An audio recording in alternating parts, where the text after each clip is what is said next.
June the 3rd, 2014.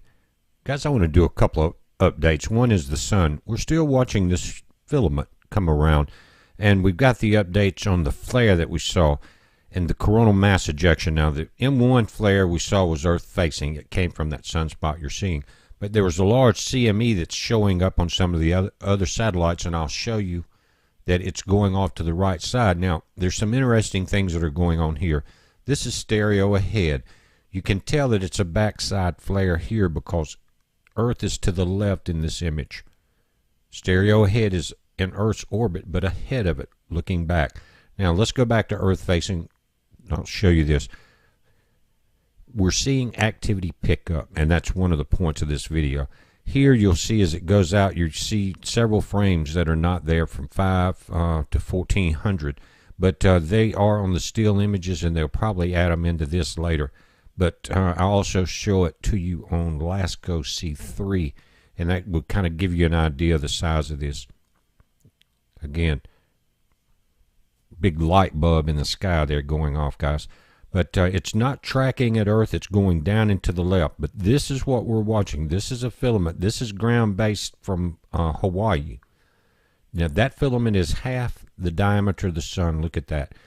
It needs, if it's going to release, it needs to do it now while it's not directly Earth-facing, because that can create problems with coronal mass ejection and quakes. But again, notice the activity to the left is picking up. Now here's the backside flare. Earth is the yellow dot to the right of the center disk of the sun. But notice that the orange dot is Mercury, guys, the closest to the sun. And the sun seems to be kind of following, excuse me, the activity on the sun seems to be following Mercury around. It's the closest object.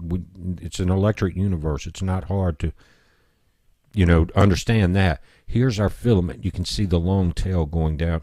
And again, notice the energy on the left side of the sun now. Again, Mercury's the closest thing. Very well could have something to do with that. We heard from Mike around the world on Paul's show today, and he was talking about several things. But one is a change in all the planets, a compression of their atmospheres, and we'll go into that. Now, this is PAVLO that went off yesterday. Now they've raised that alert up. The eruption today was taller, and it's not just ash. You notice this lava. This is a eruption of lava fountaining. This was early June 3rd. That was today.